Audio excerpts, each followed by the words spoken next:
Bonjour à toutes et à tous et bienvenue pour un nouvel épisode podcast et vidéo podcast d'EWI. Pour les nouveaux qui ne me connaissent pas, bienvenue sur ma chaîne. Je me présente, je m'appelle Virginie, je suis professeure de français et langue étrangère chez EWI depuis octobre 2019. J'ai une quinzaine d'années d'expérience dans l'enseignement du français. J'ai habité en Angleterre, en Inde. J'ai quitté la France il y a 10 ans pour m'installer au Mexique. J'habite en ce moment au Mexique. J'ai aussi habité quelques années aux États-Unis.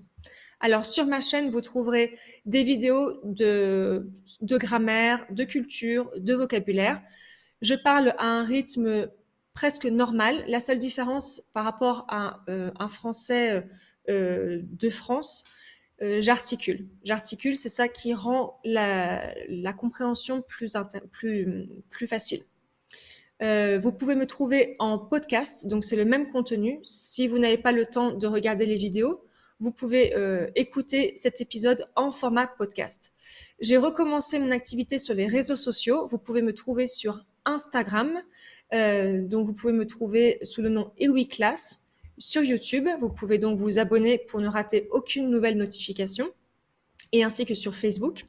Je suis professeure de français langue étrangère, je donne des cours particuliers et cette vidéo, je la fais avec Amélie. Amélie est une professeure de français langue étrangère aussi, qui habite au Mexique et c'est une de mes collègues, elle travaille chez EWI. Donc, si vous êtes intéressé pour prendre des cours particuliers ou des cours de groupe, n'hésitez pas à m'envoyer un email hello@ewionline.com. J'espère que cette vidéo vous plaira et je vous dis à très bientôt. Salut Amélie. Euh, Comme française expat au Mexique, comment tu vois les Français maintenant par rapport à avant? Est-ce que Bah, ton regard a privilégié, changé? ouais. On est Privilégié. quand même privilégié, ouais. Même si mais c'est ce que je dis toujours, en fait. On est privilégié, mais on a raison aussi d'être mécontent quand on veut nous en enlever. Même si c'est pas beaucoup, mais on a raison parce que quand on est toujours à 90, 95 et qu'on veut nous baisser à 85, par exemple, bah, évidemment, on n'est pas content. De quoi tu parles? Baisser quoi? Bah, par exemple, les avantages sociaux. Ah oui. Ouais. Ouais. Euh, Beaucoup d'aide beaucoup sociale en d'aide et c'est France. vrai que bah ça c'est quand même bien. Ça il faut pas, il faudrait peut-être oui maîtriser les fraudes ou les choses comme ça parce qu'il y a toujours des fraudes, c'est normal. On reste des êtres humains, mais il faut vraiment garder ce système parce que c'est vraiment c'est beau en fait dans le principe, dans l'idée, ça représente vraiment les valeurs françaises en fait. Système de santé, on a le droit à la santé, on a le droit à l'éducation. Mhm. Et du coup, donc c'est normal quand on nous enlève un petit peu, même si ça reste supérieur à tout ce que le reste d'autres pays du même niveau ont, bah, on n'aime pas qu'on nous en, qu'on nous en, On en... c'est difficile. on nous On en, en on enlève. nous en enlève, Ouais, on c'est nous ça. en, On voilà, nous en enlève, on nous en exactement. enlève. Ouf, du mal, moi, ce matin. Mais je pense aussi que il y a beaucoup de Français et les gens en général qui ne sont jamais sortis de leur pays et qui savent Ah, pas mais ce qui bien se passe à sûr, l'extérieur. mais Moi, bien sûr. avant de vivre au Mexique, pour moi, c'était aussi normal de ne rien payer. J'ai eu une opération du genou il y a 12 ans. J'ai rien payé. Bon, j'avais une mutuelle, une très bonne mutuelle, Mhm. et je n'ai pas sorti 1 euro de ma poche. Alors Ah, que tu là, payes avec ta mutuelle mensuellement, ouais, mais mais c'est ça, c'est rien, rien. c'est rien. Mhm. C'est quoi? C'était par rapport, j'avais cette mutuelle avec mon ex-copain qui avait par rapport à son travail. Mhm. Moi, je payais à tout casser, c'est maximum 50 euros par mois de mutuelle. Mhm. C'est rien, Non, c'est 50 rien. Ouais. euros, Non, rien c'est du rien. tout. Ouais. Ouais. Là, moi, je vais avoir une opération fin décembre.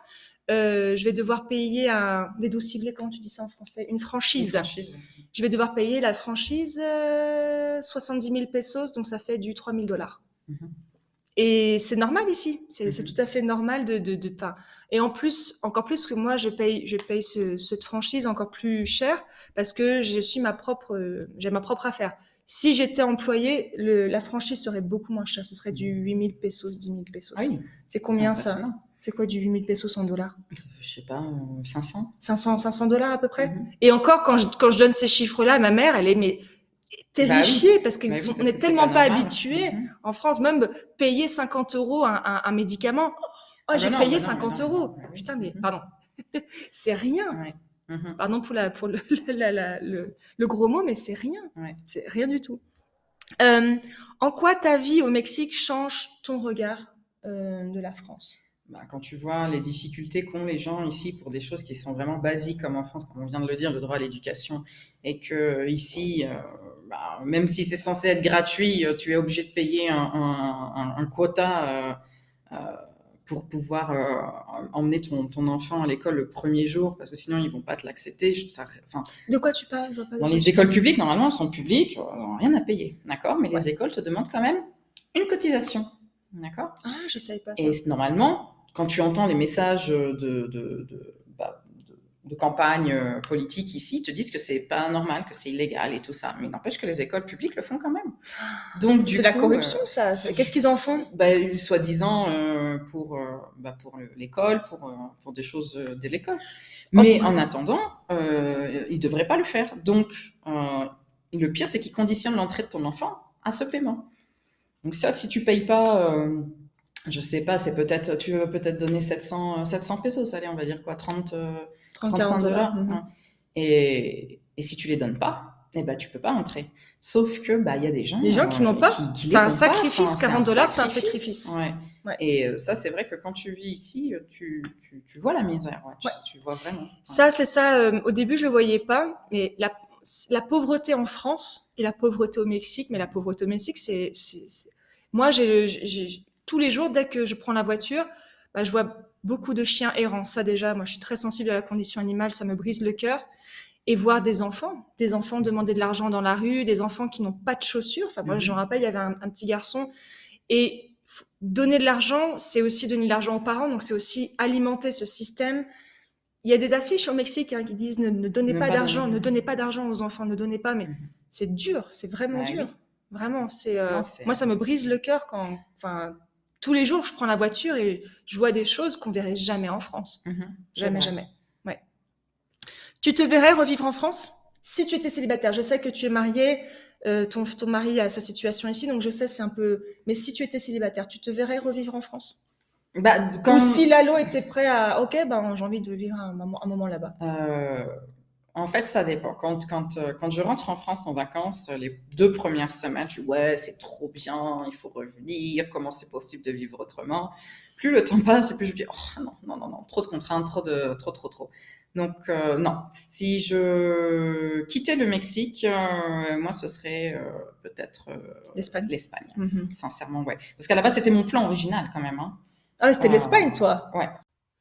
Oui, donc du coup, moi, mon plan à la base, c'était d'aller en Espagne. En fait, le Mexique, c'était juste une escale, on va dire, avoir de l'expérience professionnelle comme professeur de français et partir travailler en Espagne. Donc, je pense que si je devais rentrer en Europe pour X raisons, parce qu'on ne sait jamais, ouais, je choisirais peut-être pas la France, je choisirais beaucoup Pourquoi plus l'Espagne. l'Espagne, ce serait quelque chose qui te correspondrait plus? C'est comme un mélange des deux, en fait, ouais. T'as la nonchalance du Mexique et puis tu as aussi bon, la mentalité européenne un peu plus stricte. Donc c'est un bon mélange des deux, je trouve. Ouais.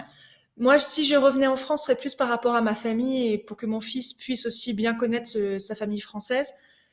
Je serais obligée de rentrer en Bretagne. Toute ma famille est en Bretagne et pour moi, le gros problème de la Bretagne, c'est la météo. Ah bah oui, bah ça.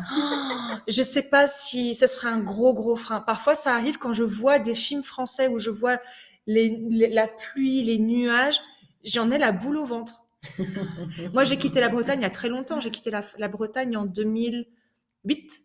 En 2008, ce serait et pour moi, ça n'aurait aucun sens si je m'installais en France de m'installer dans le sud ou loin de la famille, parce que si je revenais en France, ce serait vraiment pour que Oui, mon pour ça. fils puisse. Donc, je suis un petit peu coincée. Bah Je oui, me ouais. dis bon, Quoique, avec le réchauffement climatique, ouais, c'est bon, peut-être, hein. hein, parce que ma mère a habité quelques années dans le sud de la France. euh, avec son compagnon, ils ont décidé de revenir en France. Son compagnon est parti en retraite En Bretagne. en Bretagne parce que c'était intenable au niveau du climat. Ils étaient en Dordogne. La journée, si elles voulaient faire un peu de sport, c'était très tôt le matin. Et le reste de la journée, ils étaient enfermés à la maison avec les volets fermés, Ouais, comme etc. ici. à cause de la chaleur. Bah, c'est pas une vie non plus. Non. C'est pas une vie d'être coincé toute la journée à cause de la chaleur. Donc, parce qu'en France, il n'y a pas encore trop de clim. Peut-être dans le sud. Dans le sud, ouais, moi j'ai des potes, ils ont fait construire leur maison il y a quelques années, peut-être 4 ans maintenant. Et oui, dans la salle de séjour, il y a une clim. Ouais. Et ça, ce sera à cause du réchauffement climatique. En Mhm. France, avant, il n'y avait pas T'avais pas besoin, je pas pense, avec besoin. les ventilateurs, tout ça, justement fermer les volets dans la journée pour que la maison reste fraîche, et puis les constructions, les types de constructions surtout. C'est comme ici, avant ils construisaient avec des matériaux, et même en France, dans le sud, ils construisaient avec des matériaux, des pierres, qui faisaient que tu pouvais garder la fraîcheur en été. Maintenant, avec tous les matériaux Bas de gamme. bas de gamme, j'ai envie de dire, ou oui, soi-disant, non, bah, je sais pas quoi dire. Ouais. Mais oui, non, ça va pas, en fait, ça va pas du tout. Ouais. Les maisons gardent de la chaleur, mais c'est incroyable, en fait. Donc ouais, on verra. On verra bien à moyen terme peut-être retourner en France, Mhm. mais ce serait pour moi la Bretagne. Ouais, Tu voudrais pas et par rapport à la famille, tu voudrais pas te rapprocher de tes parents? C'est pas, tu ressens pas ce besoin? Moi, je ressens avec l'âge, je vais avoir quasiment, bah j'ai 38 ans, je ressens avec l'âge que ouais, bah oui, mais alors, le problème, moi, c'est que moi, j'ai grandi en Normandie. Donc, en fait, moi, tout ce que je connais, c'est en Normandie. Mes copains sont en Normandie, tout ça. Et mes parents ont eu la bonne idée de retourner, eux, d'où ils venaient, donc la Picardie. pourquoi tes parents sont retournés en Picardie? Mais parce que bah, ils avaient leurs copains de quand ils avaient 20 ans là-bas, en fait. Donc ils sont retournés, puis ma grand-mère était là-bas aussi, donc ils sont retournés là-bas. Et moi, la Picardie, bah, déjà, je ne connais pas. Enfin, il faut que je prenne le Google Maps quand je veux sortir de la maison. Enfin, c'est une Mhm. catastrophe. C'est pas du tout ma région. Puis bon, voilà, ça, c'est la Picardie, quoi. Ouais. C'est quand même pas, je dirais le sud, je dis pas, mais là, non. Et C'est du mieux la coup, Normandie que la Picardie quand même. bah, moi, oui, je préfère, sincèrement. Ouais. Par rapport à quoi? Bah déjà Ben la parce que moi, je mer, suis c'est habituée, en ouais. fait. C'est le paysage, je préfère le paysage Ah, normand c'est parce magnifique, la que Normandie, c'est magnifique. j'ai, J'adore. ben, je préfère, oui, je préfère la Normandie. Voilà, c'est comme Mhm. ça. Ouais. Et du coup, oui, non, ce serait revenir sur être à Compiègne, non, ce serait compliqué, ouais, Ouais. sincèrement.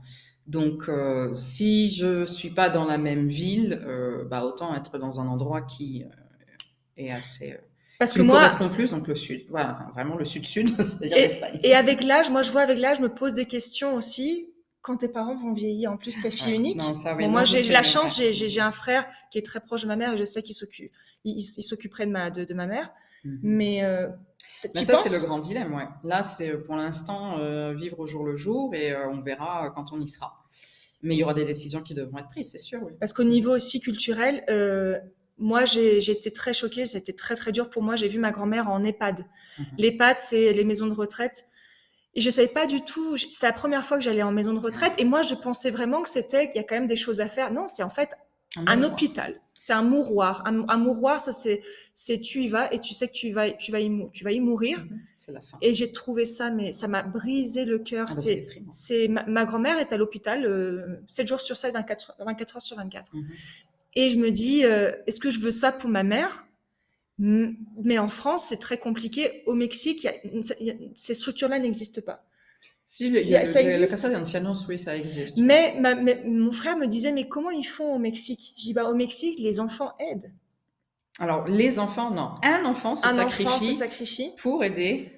Et surtout, ça coûte moins cher. On peut aussi payer quand même, je pense, des gens au Mexique, pas forcément des gens qui sont formés Bah oui, mais alors, pour rester la nuit. Ou alors peut-être que c'est moi qui imagine un petit peu. bah oui, non, mais c'est bien, oui, si t'as un bon niveau économique, mais la majorité des Mexicains n'ont pas les moyens pour ça. Comment ils font pour rester chez eux alors? Eh ben, il reste le père ou la mère vient s'installer chez les enfants, enfin Ouais, chez l'enfant qui va se prendre en fait. charge, ou alors l'inverse aussi. Généralement, les parents ont la maison, donc en fait, les enfants, enfin un enfant reste dans la maison avec Ah, son mari ou sa femme, ça dépend, voilà, les mhm. enfants, et en fait, une invasion de la maison parentale, et ils s'en occupent du coup parce que bah, ils sont sur place, non? Euh, mais c'est un sacrifice de toute façon. C'est un sacrifice. Et en France, Tu peux avoir des familles de 7 enfants, il n'y en a qu'un seul qui va s'en d'accord. occuper. Et les autres, ils vont dire, ah non, c'est pas mon problème. Donc, Et en France, les gens, par exemple, moi, ma tante, donc mon père est mort, donc ben, malheureusement, il pourrait pas s'occuper de ma grand-mère. Et ma tante, donc, elle travaille encore, donc elle pourrait pas être avec ma grand-mère tout le temps parce que et ça coûterait vraiment trop cher. Donc ça aussi, c'est quelque chose qui pour moi, ben, je trouve ça super triste. Peut-être que ce serait mieux que moi, je reste vieillir au Mexique, parce que moi, en EHPAD, ah oui, non. mais mourir en EHPAD, Après, tu as des maisons de retraite qui sont un peu plus sympas quand même, mais par contre, elles sont chères. elles Ah, sont ça, chères, c'est les clair. places sont, il n'y a pas beaucoup de C'est pas places. sans Ouais. compter, ouais. Ouais. Non, franchement, c'est vrai que L'idéal, ce serait d'avoir des choses un peu comme ils ont en Floride, hein, tu sais, des villages entiers Ouais, mais de ça, c'est personnes très, âgées. très cher. Mais ça, c'est ultra C'est très, cher, très cher. ouais. Ouais. Mais Ça, ça, ce serait l'idéal. c'est l'idéal quand Ouais. même, ouais. Mhm. Parfait. Donc, merci Amélie pour ce moment, pour cette interview. Donc, Amélie est professeure de français chez EWI. Donc, si vous voulez prendre des cours particuliers ou des cours de groupe avec moi ou Amélie, n'hésitez pas à me contacter par email, les réseaux sociaux, YouTube, etc. Merci beaucoup Amélie. De rien. À Au bientôt, au revoir. revoir.